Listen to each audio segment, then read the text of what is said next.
Ma'am कुछ समय पहले तो ऐसी हालत थी कि सिगरेट नहीं पीता था, लेकिन जेब में लाइटर रखता था धमाका करने के लिए। देखो मैं सिगरेट नहीं पीता पर जेब में लाइटर जरूर रखता हूँ धमाका करने के लिए। बट अभी मार्केट ने ऐसा धमाका किया है कि समझ में नहीं आ रहा कहाँ जाऊं। ये क्या था? मैम ये एक फेमस डायलॉग है। अच्छा। मैम अभी पिछले साल तक तो लग रहा था कि मार्केट्स में मेरा करियर बन सकता है लाइफ टाइम, बट ये पिछले 4-5 महीने में तो समझ में ही नहीं आ रहा है कि क्या करूं मैं। क्योंकि मार्केट ने ऐसा लर्निंग दिया है कि समझ में ही नहीं आ रहा कि अभी इसमें करियर बनाना भी चाहिए या आगे कुछ इन्वेस्ट भी करना चाहिए। अगर मैं ये कहूँ you are not the first person या this is not the first time, तो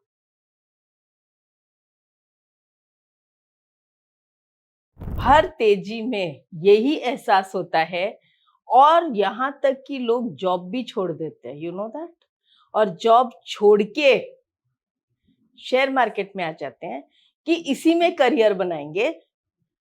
और सबसे बड़ी बात, जॉब में तो इतना काम करना पड़ता है, यहाँ पे तो 3:30 तक हम फ्री हो जाते हैं, फिर 4 बजे निकल जाते हैं, उसके बाद 4 से लेके कल सुबह तक के लिए हमारी छुट्टी, घूमो फिरो ऐश करो। वो टाइप का जो था ना, वो हमेशा तेजी में आता है। और एक थोड़ा सा भी मार्केट ने करेक्शन दिया, क्रैश तो दूर की बात है, करेक्शन दिया ना, सब हवा हो जाता है। और फिर ऐसे टाइम में जब आप वापस जॉब पे जाते हो तो आपके इस पीरियड को ब्रेक लग चुका है जॉब के, तो आपको वापस वो सैलरी मिल नहीं रही है और आपने ऑलरेडी अपना लिविंग स्टैंडर्ड वैसा मेंटेन कर लिया। अब ना तो आप जॉब के लायक रहे ना मार्केट के लायक रहे, बिल्कुल। तो आप हमेशा के लिए फिर लटक गए। इसी के लिए मैम ये आज थोड़ा मेरा साइकोलॉजी मुझे ठीक करना है। तुम्हारे साइकोलॉजी में कितनी बार तो ठीक कर चुकी हूँ। तुमने स्टॉप लॉस क्यों नहीं लगाया कभी भी? मैम नहीं किया, अब क्या कर सकते हैं। पहला जो है साइकोलॉजिकल पॉइंट, तुम काम करने बैठे हो तो तुमको ये नहीं मालूम कि तुम कितना रिस्क ले रहे हो। ऐसा क्यों? तुमको ये नहीं पता कि तुम कितना रिस्क ले रहे हो? मैम वो कहावत है ना, पहले तो मुझे रिस्क से इश्क था। भाई, मुझे ना रिस्क से पहले इश्क था ना आज इश्क है। ओके? बट मैम क्यों कि रिस्क से इश्क ये सब लोगों ने सीख लिया, लेकिन जब वो आके गिरता है ना तो संभालना भी तो आना चाहिए। तो क्या वो आपने संभाला? वो रिस्क जब आके गिरा, वो रिस्क जो है ना अब आपकी एक्स हो गई, अब क्या करोगे? मैम अभी तो समझ में ही नहीं आ रहा ना कि कहाँ जाऊं। कहाँ जाऊं? तो फिर मेरे पास क्यों आए हो? अब समझने के लिए मैम गुरु के पास ही आते हैं। तो देखो, तब नहीं समझे और आज बताऊंगी तो समझ जाओगे, शायद इसकी गारंटी तो नहीं है बट सीखने की कोशिश कर सकते हैं हम सभी लोग। तो यही बात मैं आज नहीं, मैं ये बात कई सालों से बोल रही हूँ। जो लोग मुझे जानते हैं उनको पता है, मैं बहुत सालों से ये बात कहती हूँ कि तेजी में हर आदमी कमाना जानता है, लेकिन मंदी आते ही सबकी हालत खराब आ जाती है। अच्छा एक बात बताओ, अब सबसे पहली बात हम ये करते हैं, आप ट्रेडर हो या इन्वेस्टर? मैम ट्रेडर तो सभी होते हैं, जब तक मार्केट में ऐसा कुछ मूव ना आ जाए फिर इन्वेस्टर बनना पड़ता है। तो इसका मतलब बेसिकली आप ट्रेडर हो। कह सकते हैं। जिससे भी मैं बात करती थी सब मेरे से इंट्राडे की बात करते थे। चलिए मैं वहीं से स्टार्ट करती हूँ। वो इंट्राडे की पोजीशनल जब लॉस में होती थी तो बीटीएसटी बन जाती थी, बिल्कुल। और फर्दर लॉस में गई तो वो डिलीवरी होके घर में आ जाती थी, और आज वो लॉन्ग टर्म इन्वेस्टर बन गया है। Intraday trader long term investor by force बनता है। बिल्कुल। जो चीज तुमको आज प्रॉफिट नहीं दे रही है वो कल दे देगी, उसकी क्या गारंटी है? तो सबसे पहली बात ये है कि जो तुम ये फेज है तेजी का फेज, ये तो तुमने देख लिया, तो मंदी का फेज भी तो देखना सीखो। लेकिन हमारा जो सब स्टाइल था ना, वो अब ऐसा बिगड़ गया कि 6 महीने जो गिरा है मार्केट या 4 महीने जो गिरा है मार्केट, इसने सबकी हालत ऐसी खराब कर दी है कि 4 साल की इनकम पूरी वाइप आउट हो गई। बिल्कुल। और उससे बड़ी बात क्या होती है कि जैसे हम प्रॉफिट करते हैं वो तो खत्म हो जाता है, लॉस गले में रह जाता है। बिल्कुल। अच्छा, अब घर वालों को बोलने की पोजीशन भी नहीं होगी कि मेरा इतना लॉस हो गया, कि पता है मैम जनरली सभी की बताने की हिम्मत तो नहीं होती है कि कितना लॉस हुआ। और बिल्कुल। प्रॉफिट में आप अच्छे से बताते हो, हाँ ये भी खरीद ले, वो भी खरीद ले, हम अपना सभी ही है। एडवाइजर बन जाते हैं। एडवाइजर नहीं, ये भी खरीद ले, पैसा बहुत है। पॉकेट फुल है, जितना चाहिए उतना खरीद लो, राइट? तो सबसे पहली बात ये कि अगर आप ट्रेडर हो तो ट्रेडर बने रहो ना।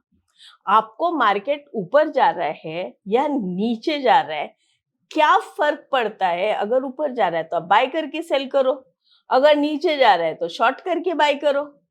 आप तो ट्रेडर हो ना, बायर नहीं हो। Do you understand? सब मुझसे यही कहते हैं, मैं ट्रेडर हूँ, ट्रेडर हूँ, ट्रेडर बनना चाहता हूँ। तो ट्रेडर है तो ट्रेडिंग करो विथ अ स्टॉप लॉस। ऊपर जा रहा है तो बाय करो, नीचे जा रहा है तो शॉर्ट करके कवर करो। फिर पोजीशन कैसे रह गई घर में? मैम इतनी तेजी में फिर शॉर्ट करना तो सोचने में आया ही नहीं। आप ट्रेडर हो ना? बिल्कुल। अच्छा, मैंने कितने यूट्यूब बनाए हैं और उसमें ये भी कहा है कि अगर आपके पास कैश में स्टॉक्स है और मार्केट आपको गिरता हुआ दिख रहा है, और मैंने सिखाया भी है कि अगर मार्केट यहाँ से वीक लग रहा है तो कुछ पोर्शन जो है आपका स्टॉक का वो बेच के बाद में नीचे ले लो, तो कम से कम आपकी कॉस्टिंग तो नीचे आएगी। ये भी सिखाया है ना मैंने। तो आपको जो है साइकोलॉजी को थोड़ा सा ट्वीक करना पड़ेगा। आपकी साइकोलॉजी तो आप वर्ड जानते हो, इमोशंस नहीं आना चाहिए, साइकोलॉजिकल बैरियर है, स्टॉप लॉस लगाना चाहिए, ये सब किताब में रह गए, लोगों के बोलने पे सुनने पे ये सब रह गए। जब एक्चुअल ट्रेडिंग स्क्रीन पे बैठते हैं ना तो ये सब बातें हवा हो जाती है। तो मैंने ये सब पॉइंट स्टेप बाय स्टेप करवाए थे। मैंने ये भी सिखाया था कि अगर मार्केट गिर रहा है और वो स्टॉक आपका ये सेलिंग पैरामीटर में आ गया तो एक बार उसको थोड़ा सा बेचो, फिर नीचे लो, जिससे आपको कॉस्टिंग कम आ जाए, और जैसे ही मार्केट वापस रिकवरी करे आप प्रॉफिट में आ जाओ। आपने वो यूज किया? नहीं मैम। और मैम इनफैक्ट अभी तो ऐसा है कि जब पोर्टफोलियो बन गया है, जो ट्रेडिंग ले था कभी, अब वो रेड हो गया है, तो अब ट्रेडिंग करने की भी हिम्मत नहीं हो रही। वो पोर्टफोलियो था ही नहीं ना, वो तो जबरदस्ती का बना है, इसलिए रेड तो होना ही था उसको। बट मैम अब नया ट्रेड, नया पोजीशन में छोटा सा भी लॉस होता है तो उससे भी घबराहट होती है। देखो, जब लॉस होता है ना, और खास करके ऐसे माहौल में, तो हम लोगों को वन साइड तो ट्रेड करना आ गया, दूसरा साइड ट्रेड करना आया नहीं, और शायद सीख लें ये भी मुश्किल लग रहा है। ओके। सबके बस की बात है भी नहीं, बहुत मेहनत करनी पड़ती है। तो ये जो पॉइंट है कि पोर्टफोलियो में शेयर आ गए, अब नई तेजी में हो सकता है ये शेयर बढ़े ना, दूसरे कोई शेयर बढ़ना शुरू हो जाए, तब क्या करोगे? लॉस होता है तो भाई हमारी जो पोजीशन होती है ना, बस आंख से आंसू नहीं निकलते, बाकी हम पूरी तरह से डिमोटिवेट हो जाते हैं। बिल्कुल। ट्रेड को पंच करने में हाथ कांपते हैं बुरी तरह से। हमको अपने ही डिसीजन पे कॉन्फिडेंस नहीं रहता। हमको दिख रहा है कि वो वापस रिकवर कर रहा है, या हमको दिख रहा है वो नीचे जा रहा है, फिर भी हम उसको नहीं बेच पाते, और फिर लास्ट में जब परेशान हो जाते हैं तो पैनिक में फिर से बेच देते हैं। जब यहाँ तक संभाला तो लास्ट में पैनिक क्यों आया? शुरू में पैनिक नहीं आया और एकदम एंड में पैनिक आया। फिर आप भी आके मुझसे कहोगे कि मैंने जिस दिन बेचा वही लास्ट था। अगर आपको इंडिया में one of the top traders बनना है तो आपके टेक्निकल एनालिसिस और प्राइस एक्शन के कॉन्सेप्ट्स एकदम क्रिस्टल क्लियर होने चाहिए। इसके लिए आपको अपने बेसिक्स और प्रैक्टिस पे पकड़ मजबूत रखनी बहुत ज़रूरी है। इसी प्रॉब्लम को सॉल्व करने और आपको एक बेटर ट्रेडर बनाने के लिए टेक्निकल एनालिसिस का 9 घंटे का रिकॉर्डेड कोर्स, जो कि सिर्फ 399 में अवेलेबल है, इससे आप अपने सारे बेसिक कॉन्सेप्ट्स एकदम क्लियर कर सकते हैं। तो आज ही ज्वाइन करें। कई ट्रेडर्स के साथ ऐसा भी होता है कि सुबह का जब ट्रेड ले लेते हैं तो प्रॉफिट में होते हैं, बट शाम मतलब आफ्टरनून तक आते आते लॉस में ही होता है हमारा। तो वही तो कारण है ना, क्योंकि हमने स्टॉप लॉस लगाया नहीं। अच्छा, एक बात बताइए, शॉपिंग मॉल जाते हो? बिल्कुल। कितने की टी शर्ट खरीदते हो? डिपेंड करता है मैम। फिर भी 1000 1000, 2000 5000, 10,000, 1000 2000 20,000, 25,000 की टी शर्ट खरीदते हो? नहीं? अच्छा ठीक है, 1000 की खरीदते हो, 2000 की खरीदते हो अगर ब्रांडेड है तो। कितने लेते हो एक बार में? 10, 15, 20, जरूरत 25? के हिसाब से रहता है ना। जरूरत क्या है? अगर मैं कहीं वेकेशन पे जा रहा हूँ तो ज्यादा खरीदता हूँ। कितने, 50 खरीद लोगे? नहीं, 50 तो बहुत ज्यादा हो गए। तो फिर मतलब ये ज्यादा कम का डेफिनेशन क्या है बताओ? 10-15 बहुत है। 2-2 हजार की? हाँ। ठीक है, तुमने इतने खरीद लिए। मैं बोलती हूँ 100 क्यों नहीं खरीदा? उतनी की जरूरत ही नहीं थी। जरूरत नहीं थी, राइट? क्यों? तुम तो वेकेशन पे जा रहे हो, दिन में 4 बदल लेते। नहीं लेकिन मैम 4 कौन बदलता है? बराबर है। मतलब तुम उतना ही बाय करते हो जितना तुम्हारी पॉकेट तुमको अलाउ करती है। बिल्कुल। अच्छा, अब दूसरी बात, तुमने जब वो टी शर्ट खरीदा तो कितना टाइम लगाया उस टी शर्ट को खरीदने में? एक टी शर्ट मैम 10-15 मिनट में हो जाता है। 10-15 मिनट? 5-10 मिनट। 5-10 मिनट में तुम मतलब तुम्हारी साइज भी चेक कर लेते हो, कलर भी चेक कर लेते हो, ट्रायल भी कर लेते हो, सब कुछ पहन के देख भी लेते हो, 5 मिनट में सब काम हो जाता है। मतलब 5 से 10 मिनट में 10 मिनट तो ट्रायल व्रायल करने की क्या जरूरत है? ये पिक किया, ये पिक किया, ये पिक किया, ले जाके काउंटर पे दे दिया। हम चेक करना पड़ेगा मेरे पे कैसी लग रही है, मेरे पे सूट कर रही है कि नहीं कर रही है। इतना सब चेक करने खाली 2000 रुपए की टी शर्ट के लिए। लेकिन 2 लाख के ट्रेड के लिए तुमको कुछ चेक नहीं करना है मैं हाई पे हूँ कि लो पे हूँ, और ना ही मुझे ये चेक करना है ये मेरे पॉकेट को सूट करेगी कि नहीं करेगी, ना ही तुमको ये चेक करना है कि इतना पैसा मैं दे रहा हूँ उसके पीछे इसमें लॉस में कहाँ बुक करूंगा और कितना मैं इसमें कमाऊंगा, वो सब कुछ नहीं देखना।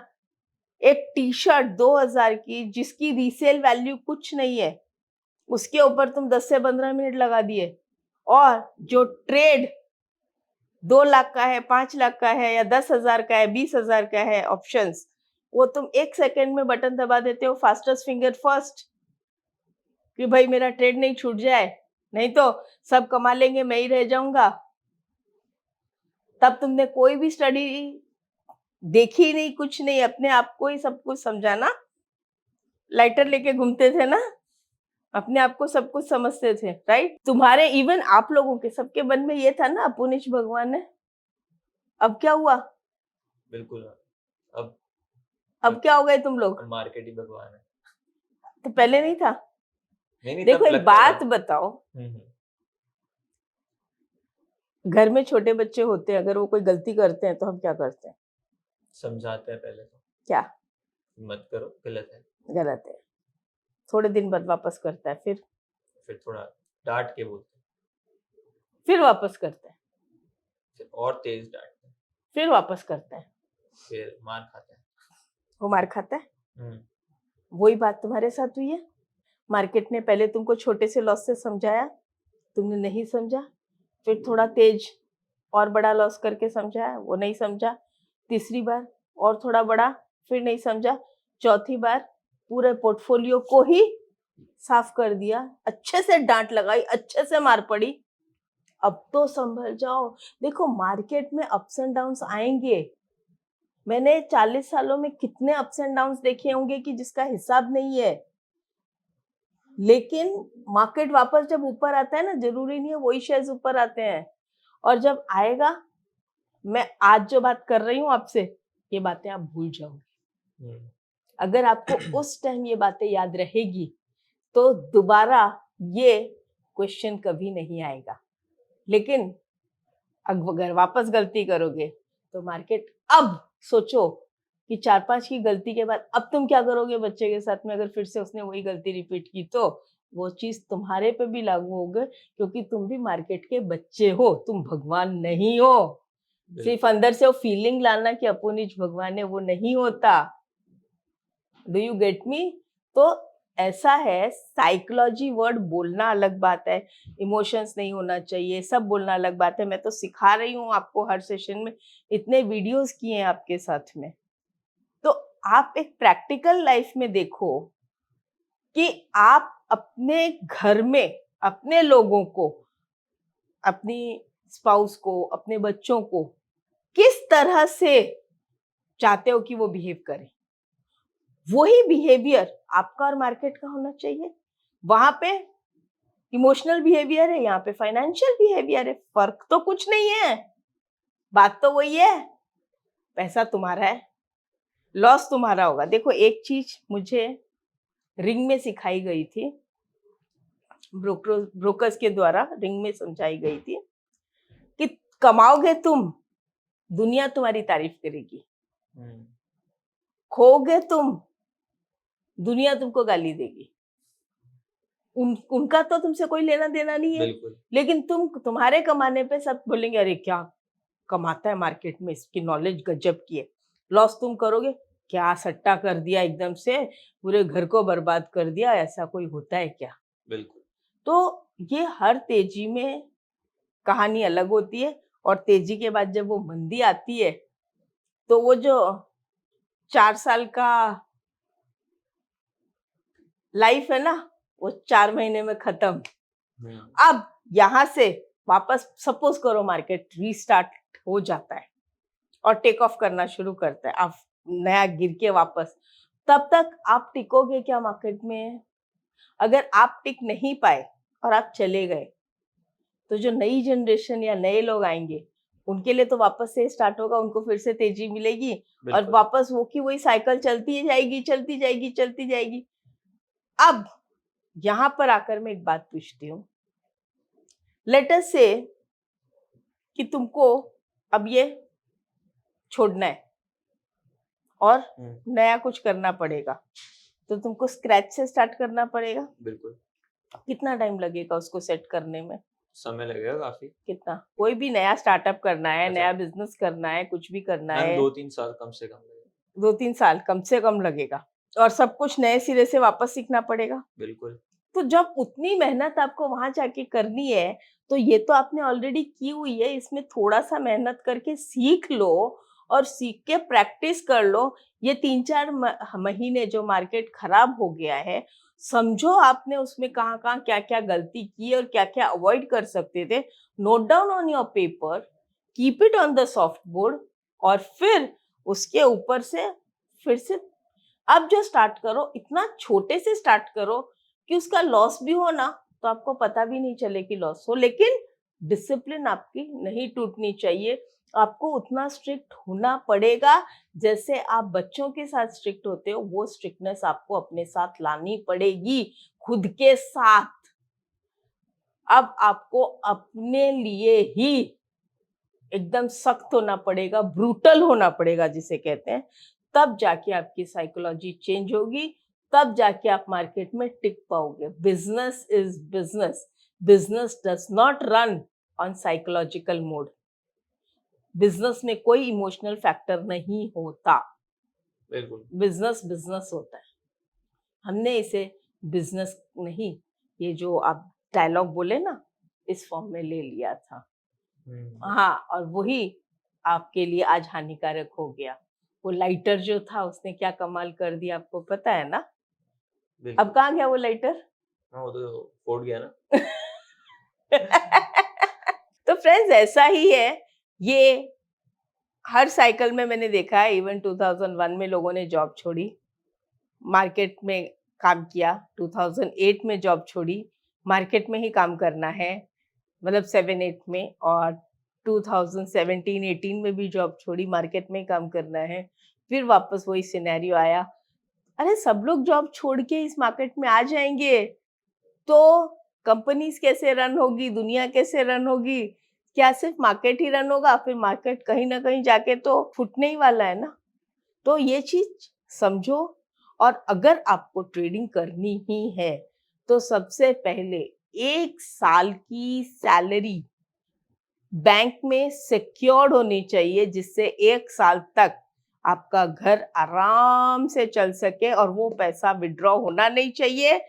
तो वो आपको मंदी में हेल्प करेगा, लेकिन जब तेजी में होगा तो आपको रेगुलरली घर में एज अ सैलरी पैसे देते रहना पड़ेगा। अगर आप उस स्टेज पे आते हो तो सोचो, और उसमें से जैसे ही 3 से 4 महीने की सैलरी खत्म हो जाए, वहीं ट्रेडिंग स्टॉप कर दो। पूरा जीरो करने की जरूरत नहीं है, तभी टिकोगे हमेशा के लिए मार्केट में। बस इतना ही कह सकती हूँ। और अगर आपको मेरी बात अच्छी लगे, तो प्लीज इसे दूसरों तक भी पहुंचाइए, क्योंकि अभी जो लॉस अभी तो है ही है, आने वाले टाइम में भी इसी तरह से मार्केट्स अप डाउन करेंगे, और ये चीज जो है सभी की साइकोलॉजी को डिस्टर्ब करेगी। और साइकोलॉजी जब डिस्टर्ब होती है, तो हेल्थ को डिस्टर्बेंस होता है, फैमिली डिस्टर्बेंस होता है, लाइफ डिस्टर्बेंस होती है। इन सब से बचें, और ये चीज जितना हो सके इस वीडियो को फॉरवर्ड करने की कोशिश करिएगा। ये मैं आपसे इसलिए कह रही हूँ, बिकॉज ये मार्केट की साइकोलॉजी और सेंटिमेंट सबको मालूम होना चाहिए कि मार्केट को बिजनेस की तरह ट्रीट करें, ना कि एक इमोशनल इफेक्ट की तरह। नमस्ते। तो इस मार्केट सिचुएशन में आप अकेले नहीं हैं, आप जैसे कई लोग हैं। बट ये हमारी एक कोशिश थी, ताकि आप सभी की जो प्रॉब्लम्स है, जिस दुविधा में आप सभी लोग फंसे हुए हैं, ऐसे समय पे कोई बात करने के लिए हमें चाहिए होता है। तो ये हमारा एक जरिया था आप तक वो बात पहुंचाने का। और इस रैली को देख के कई लोगों ने अपनी सेविंग्स तोड़ के, अपनी एफडी तोड़ के भी इस मार्केट में ट्रेड करने आए थे। तो उन सभी के लिए बहुत बड़ा लेसन बन गया है, एंड उनकी फैमिलीज के लिए बहुत बड़ा लेसन बन गया है। तो प्लीज इस वीडियो से जो भी आपको सीखने को मिला हो, वो नॉलेज को अप्लाई करिए अपनी रियल लाइफ ट्रेडिंग में। एंड अपनी जो ट्रेडिंग है उसे, जैसा मैम ने समझाया है, एक बिजनेस की तरह ट्रीट करिए। इसमें हमेशा रोजी डे नहीं होने वाला है, कहीं ऐसे दिन भी आएंगे जहां पे आपका लॉस होगा। तो जितना आपका सिस्टम कंट्रोल वे में चलेगा, उतना लंबा आप चल पाएंगे इस मार्केट में। तो आई होप आपको ये वीडियो बढ़िया लगा होगा। तो प्लीज इस वीडियो को लाइक कर दीजिए, एंड ज्यादा से ज्यादा शेयर करिए अपने दोस्तों के साथ जिनकी भी ऐसी सिचुएशन है। तो मिलते हैं अगली वीडियो में, तब तक के लिए इस चैनल को सब्सक्राइब कर लीजिए।